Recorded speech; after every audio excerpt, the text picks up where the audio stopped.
I'm Kenny from Pro Tool Reviews, and today we're going to talk a little bit about how to use the clutch settings on your cordless drill.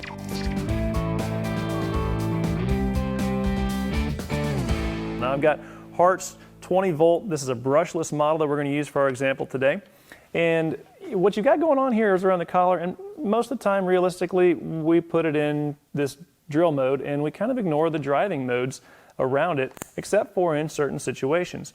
So what the clutch does is you twist around, but as you go down further and further on these clutch settings, there's a mechanism inside that's actually reducing the amount of torque that it takes before it starts to just kind of spin and stop automatically for you. And there's some really good reasons to do that. So for instance, if you're using really small screws like these for cabinet work, they don't need to drive very far or very hard before you're starting to go through it and potentially damaging some material. And of course, damaged material means more money that's out of your pocket to get the job done. So let's just experiment a little bit. We're going to use a drywall screw. It's got a nice black dark contrast so you can see how this works.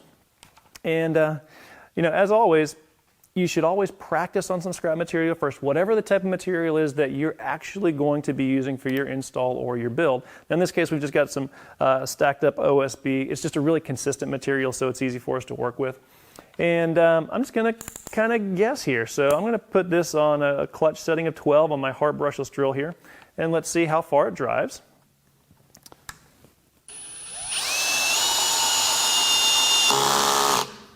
All right, now that's pretty good, but I can see that it's still a little bit proud, so that means I need to click my drill in maybe another notch or two. So let's see if this one does it.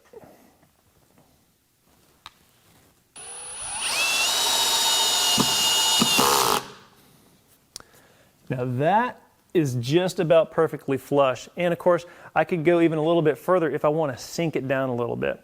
Now there are 24 clutch settings on this, and these are drywall screws, which they don't take a ton of power, but like I said, these cabinet screws are even less. So if I'm getting started, I actually need to go way back, and I might even start all the way at the first clutch setting to see how much it's going to take.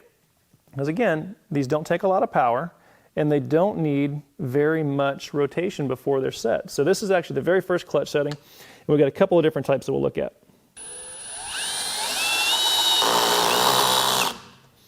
So that one did pretty good. It's a little bit proud. Now this one, it's a little smaller head. It's actually a little smaller diameter too, so we'll see what the first clutch setting does there.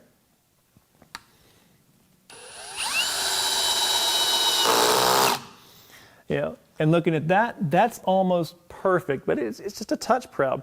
Now, what I would recommend is that you don't just go from here and then click over and go right back into it and see what happens, because there's some momentum that the drill gets when it's going from the top. So you actually want to go ahead and remove that screw all the way and move it to a different part of the wood before you try the next one to make sure that you're getting the kind of results that you're going to get as you're actually driving into the material that you've got in front of you. So that's pretty much it.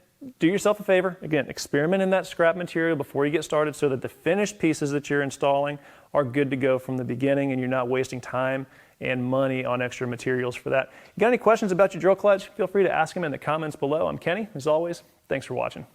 Hey, help us out by subscribing to the channel below and tap that bell to get notified when we post new tool reviews and shootouts. And as always, thanks for watching.